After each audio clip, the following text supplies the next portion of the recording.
안녕하십니까, 이진우입니다. 대한항공과 아시아나가 합병을 추진하고 있는데요. 합병 신호등에 또다시 빨간불이 들어왔습니다. 두 회사가 합병을 하면 화물 운송 점유율이 너무 높아진다는 이유로 다른 나라들에서 반대를 하고 있습니다. 국민연금을 예정보다 일찍 당겨받는 사람들의 숫자가 80만 명을 넘어섰습니다. 국민연금은 수령 나이보다 최대 5년 더 일찍 빨리 받을 수 있는데 일찍 받으면 그만큼 연금 수급액은 줄어들게 됩니다. 중남미 지역에 극심한 가뭄이 들면서 글로벌 공급망에 문제가 생길 것 같다는 우려가 또 나옵니다. 오늘은 이 뉴스들 자세하게 정리해 보겠습니다. 8월 16일 수요일 손에 잡히는 경제 바로 시작합니다. 행복자산관리연구소 김현우 소장, 손에 잡히는 경제 박세훈 작가, 그리고 오늘은 새로운 목소리 한 분을 모셨습니다. 이데일리의 서대웅 기자와 함께합니다. 어서 오십시오. 네, 안녕하세요. 오늘은 서대웅 기자가 준비한 소식부터 먼저 들어보죠. 대한항공하고 아시아나 합병 이야기인데, 이제 아시아나가 경영이 어려워서 대한항공이 합병을 해서 운영을 하는 게 좋겠다. 안 그러면 아시아나는 문 닫을 상황이니까 라고 해서 대한항공과 아시아나를 합병하려고 하고 이제 절차를 밟고 추진을 하고 있는데, 이게 다른 나라들한테 승인 도장을 받아야 이게 합병이 되나 봐요. 그런데 계속 잘 안 되고 잡음이 많은 모양입니다. 네, 우리나라 항공사들이 합병하는 문제이긴 하지만 그러려면 여러 나라의 승인을 받아야 합니다.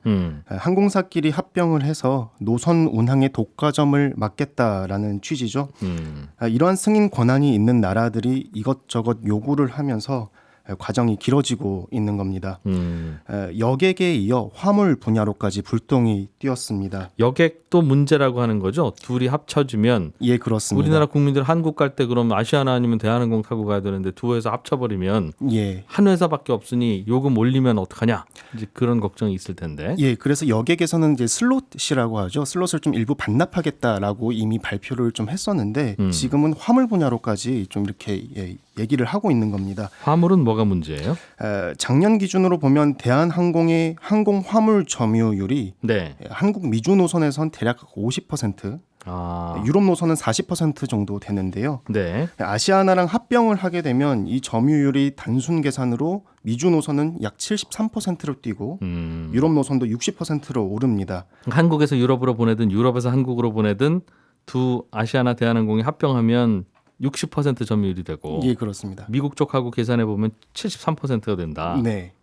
그러니 그 점유율을 낮추라고 유럽연합과 미국이 요구를 하고 있는 겁니다. 그 어떡하죠? 점유율 높이는 것도 어렵지만 일부러 낮추는 것도 쉽지는 않을 텐데. 그럼 경쟁사들이 좀 잘 해주시든가. 이거 우리 어떻게 하면 낮추죠? 고객이 자꾸 전화는 오는데 이런 반응일 텐데. 어떻게 하면 됩니까? 잘 안 될 것 같은데요. 그래서 이게 쉽지 않습니다. 최근에 대한항공이 티웨이에 화물기를 빌려주겠다고 했는데요. 티웨이의 화물 사업 진출을 제안한 겁니다. 그래서 대한항공 화물 점유율을 낮추겠다라는 전략입니다. 예를 들어 대한항공이 지금 유럽으로 10개의 화물을 보내고 있다면 이걸 나눠서 대한항공이 예컨대 6개, 티웨이가 4개 이런 식으로 분산을 시키겠다라는 거죠. 일단 그렇게 하면 줄긴 줄겠군요, 정말. 근데 뭐가 또 문제입니까? 그 정도로는 다른 나라들이 합병 승인을 안 해줄 것 같다라는 겁니다. 이건 독과점을 해소하는 게 아니라 이제 빌려주는 거니까 단순히 화물을 좀 나눠 싣는 정도 아니냐, 이런 이유로 반대를 하고 있는 겁니다. 그러니까 티웨이를 사실상 그 바지 회사로 만들어 놓고 그냥 그쪽에서 살짝 줬다가 합병 도장 받고 나면 다시 뺏어오려고 그러는 거지 라는 질문을 하고 있나 보네요. 그래서 독과점 이슈를 해소할 근본 해결책이 필요하다, 이런 주장을 유럽연합과 미국이 하고 있는 겁니다. 그러면 어떻게 하죠? 그러면 뭔가 센 회사 하나가 이 노선을 화물 운임을 받고 이제 화물 시장에 진출을 해야 되는데. 그래서 채권단에서는 최근에 화물 운송 항공사를 신설하는 방안을 검토하고 있습니다. 지금 대한항공이 23대의 화물기를 가지고 있고요. 아시아나가 11대, 제주항공 1대, 에어인천이 4대를 갖고 있거든요. 근데 에어인천이 지금 유일한 화물 운송 전용 항공사인데 제2, 제3의 에어인천을 만들겠다. 이렇게 해서 대한항공의 점유율을 떨어뜨리겠다. 뭐 이런 검토안입니다. 티웨이한테만 넘기지 않고 그럼 뭐 아시아나 에어인천 이렇게 합쳐서 그렇게 별도로 해서 하나 만들면 되지 않겠느냐? 예. 그러면 아시아나항공을 대한항공에 붙일 때 화물운송사업부는 별도로 떼서 어디 매각하거나 다른 데다 붙일게 그럼. 네. 그러면 합쳐진 회사가 화물을 뭐 독점하거나 장악하는 일은 없을 거 아니겠는가? 예. 그런 설명을 할 수 있겠군요. 예. 그래서 그런 얘기 나오나 봐요. 안 그래도 아시아나항공에 화물사업부 매각한다는 이야기가. 예, 맞습니다. 대한항공이 그 말씀하신 그 방안을 최근에 산업은행에 제안한 것으로 알려져 있는데요. 예. 아시아나항공은 항공 운송 매출에서 화물이 차지하는 비중이 많이 줄었습니다. 예. 2021년 72%에서 올해 1분기 23%로 줄긴 했지만 여전히 높은 수준인데 예. 이를 아예 팔아버리자는 거죠. 하지만 화물 사업부를 매각하면 아시아나 경쟁력이 떨어질 수 있다. 껍데기만 매각하게 되는 것 아니냐라는 고민을 산업은행은 할 수밖에 없습니다. 근데 그래도 이것 때문에 합병이 안 되면 아시아나는 혼자 독립해야 되는데 예. 그게 어려울 것 같으니까 대한항공이랑 합치려는 거라서 예. 뭐 어떤 식으로 해도 뭘 어디 팔을 하나 자르든 다리를 하나 떼주든 아깝지만 예. 그렇게 해서라도 대한항공이랑 합쳐져야 되는 것 같은데요. 아직은 아시아나항공은. 우선은 산업은행은 아시아나의 정상화라는 과제를 일단 예. 고려를 해야 하는 상황입니다. 그래야 되겠죠.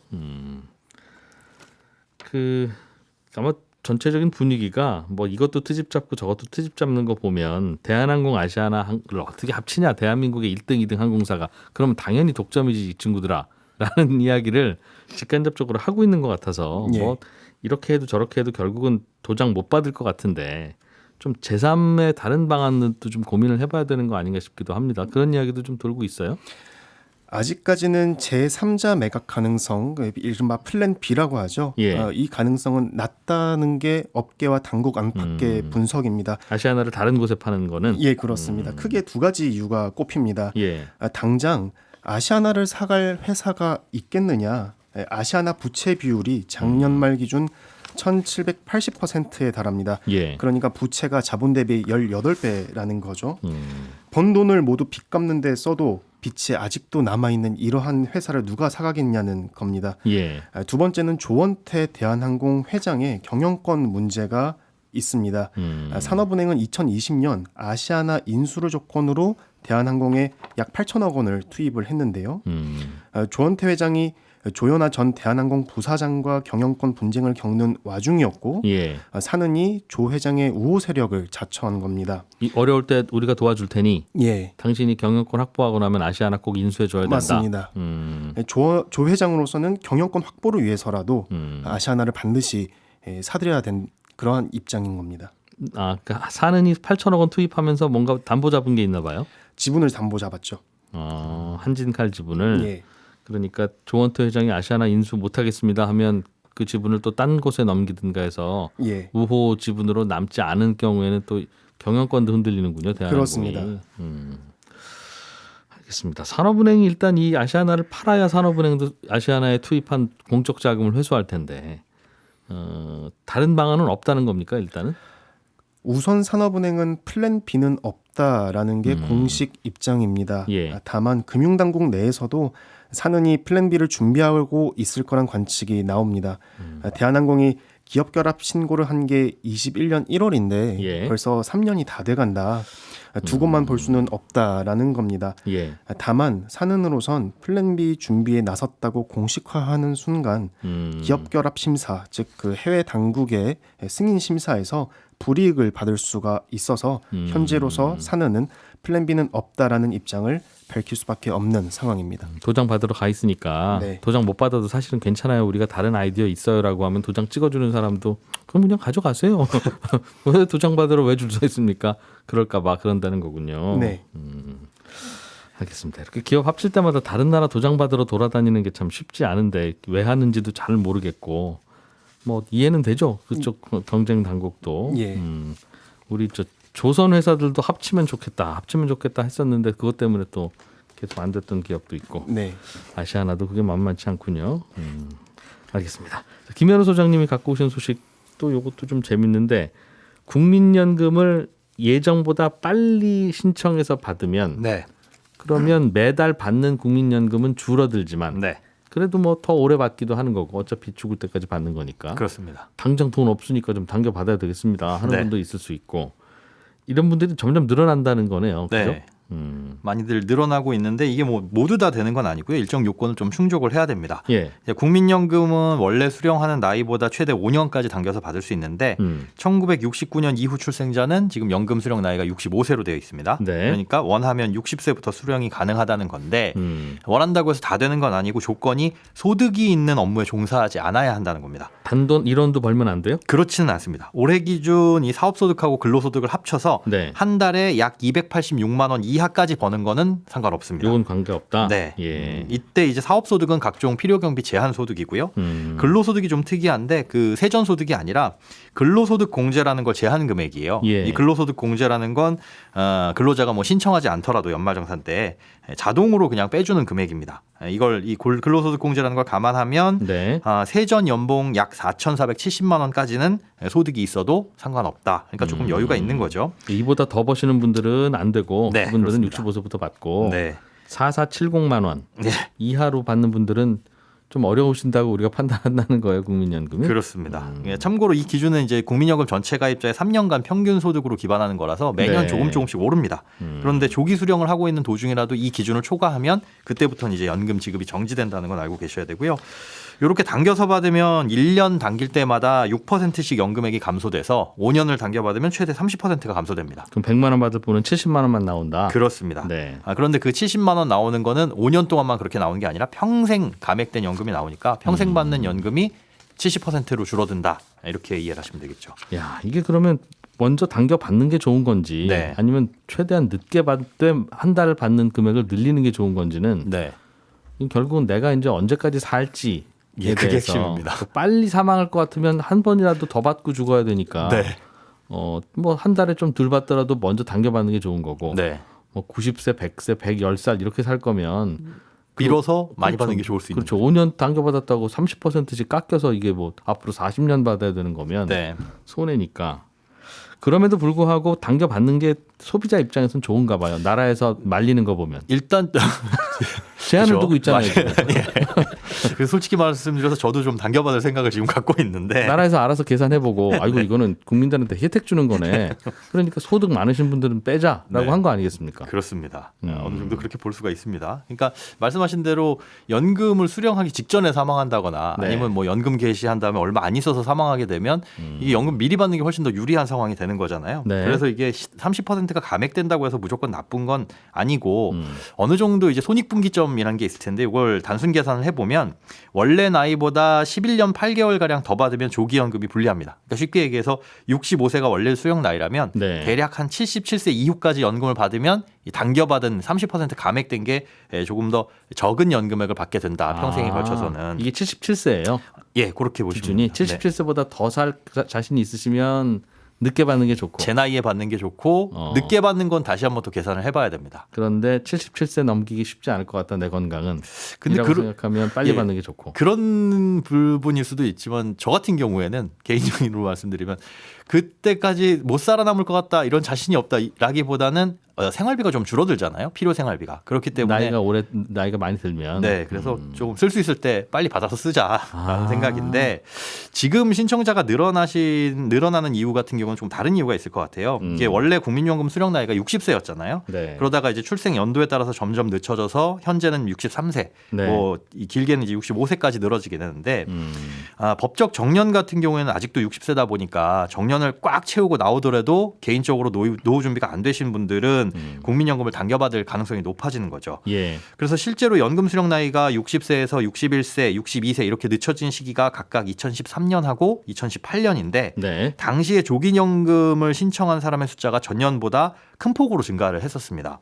이런 걸 보자면은 아마 노후 생활비가 준비가 안 돼서 어쩔 수 없이 당겨받으신 분들이 많지 않나라고 생각이 되는데 네. 이 조기노령연금도 신청했다가 취소하게 되면 취소도 할 수 있습니다. 중간에 그러면 이제부터는 안 받겠습니다 하면 그렇습니다. 그러면 원래 연금을 받을 나이가 돼서 네. 조기 노령연금 수령한 만큼 계산을 해서 감액이 돼서 나오기는 하는데요. 예. 그러니까 지금 뭐 선택을 번복할 수는 있다는 거죠. 약간 연금이 줄어들긴 하지만. 그럼 먼저 받았다가 네. 65세쯤 돼서 어디서 뭐 돈이 생겨서 네. 이런 돈 생길 줄 알았으면 괜히 당겨받았네라고 하면 한꺼번에 갚아놓고 없었던 일로 할 수도 있습니까? 반납이 되는지는 한번 확인을 해봐야 될 것 같습니다. 근데 당장에 뭐 생활비 아쉽거나 하시는 분들은 이렇게 네. 조기연금을 신청하는 게 사실상 그렇게 나쁜 건 아니니까 선택을 해보시는 것도 좋을 것 같습니다. 사실 이게 좀 어렵고 생활비 모자라는 분들은 먼저 당기세요라고 하는 건데 네. 꼭 그렇게 계산기처럼 따져가지고 77세보다 더 살 것 같거나 덜 살 것 같다고 계산해서 좀 죄송하긴 합니다만 네. 아무튼 각자도 생각이 있으실 테니까요. 네. 김 소장님 해주신 말씀 중에 요거는 인상적입니다. 똑같이 10,000원을 쓰더라도 네. 젊을 때 쓰는 10,000원이 훨씬 더 효과적인 10,000원이다. 네. 그러니까 그 수명만 계산하지 말고 가능하면 그냥 나이 좀 젊을 때 한 살이라도 젊을 때 돈을 쓰는 게 경제 좋다. 살리기에도 좋고. 예. 그거는 맞는 것 같습니다.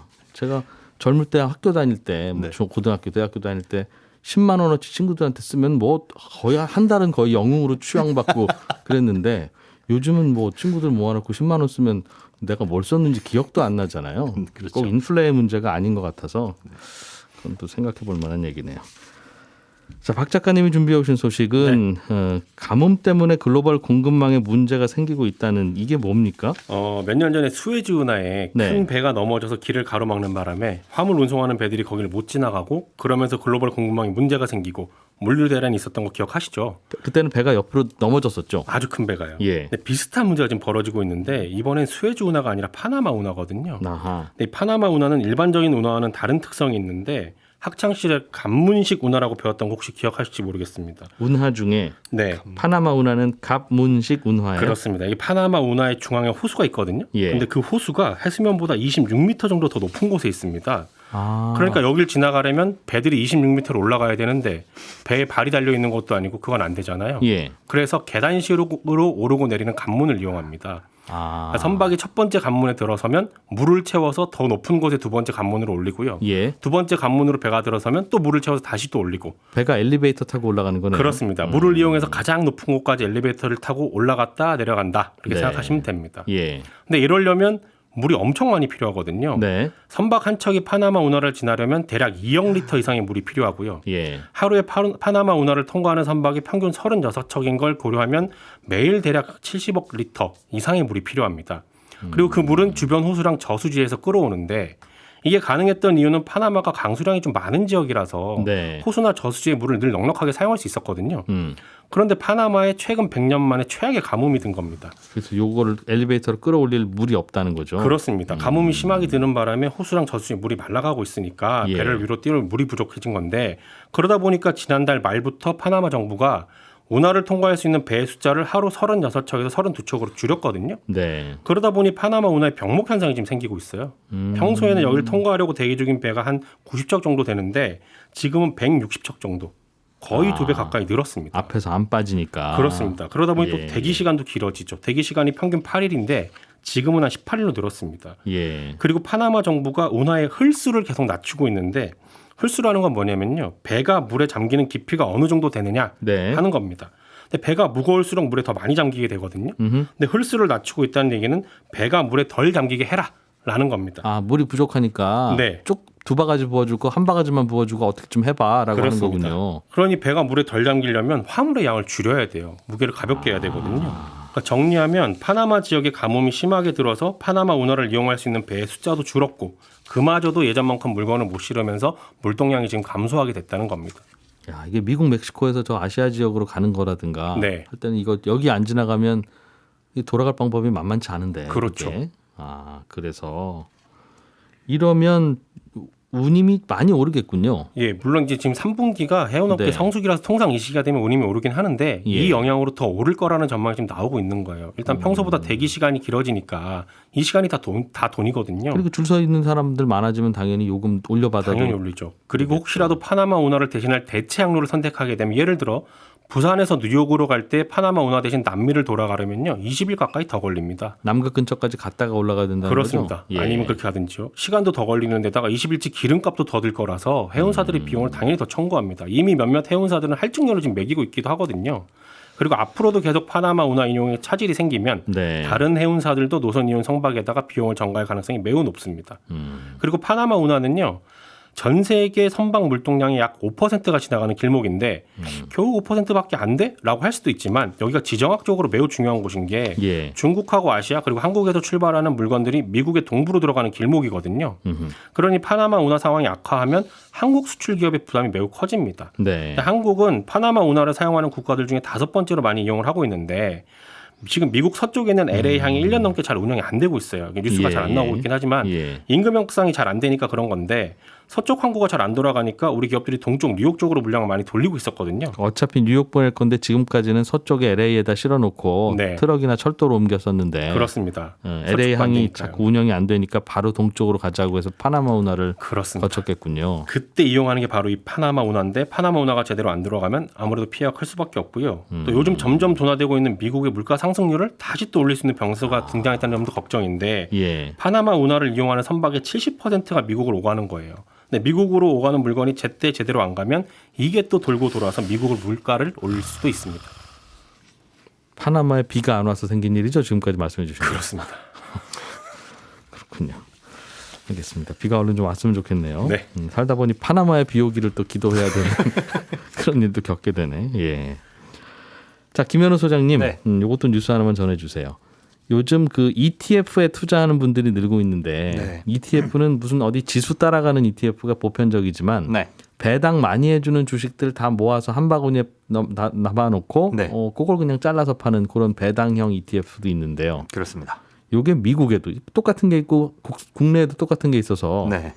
이거 미국산을 사야 돼, 국내산을 사야 돼. 네. 현대차가 미국에서도 파니까 그냥 현대 대리점에 가서 살까 아니면 미국에서 직구를 해볼까. 예. 이 고민하시는 분하고 비슷한 것 같아요. 네, 딱 그 고민입니다. 이 미국에도 있는 게 한국에도 왜 있느냐. 미국에서 인기를 끌다 보니까 그걸 그대로 카피해가지고 국내 시장에 자산운용사들이 들여오고 있는 건데 주로 이제 비교하는 포인트가 수수료를 비교를 하고 있어요. 그러니까 미국보다 수수료가 얼마나 싸냐 비싸냐 이걸 따져보고 있는데 이게 보니까 수수료라든가 전체적인 보수 비용, 그러니까 쉽게 얘기해서 투자자가 물어야 되는 그 비용들을 비교해 보니 커봐야 한 0.05%포인트 이내입니다. 세금 차이는 없습니까? 그래서 중요한 게 세금 차이인데요. 이 미국에다 직접 투자하게 되면 15%를 과세하고 양도 차익에 대해서는 250만 원까지는 세금을 안 물지만 22% 초과하면 22%를 내거든요. 그래서 정리하자면 한 단기간 보유하고 소액을 투자할 때는 그냥 미국 시장에 투자를 하시는 게 좋고 한 1, 2년 사이 정도라고 한다면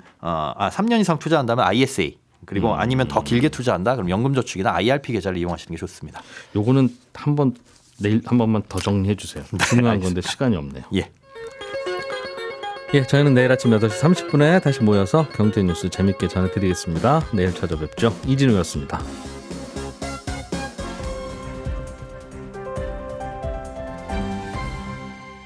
경제를 생각하는 사람들의 즐거운 습관. 이진우의 손에 잡히는 경제.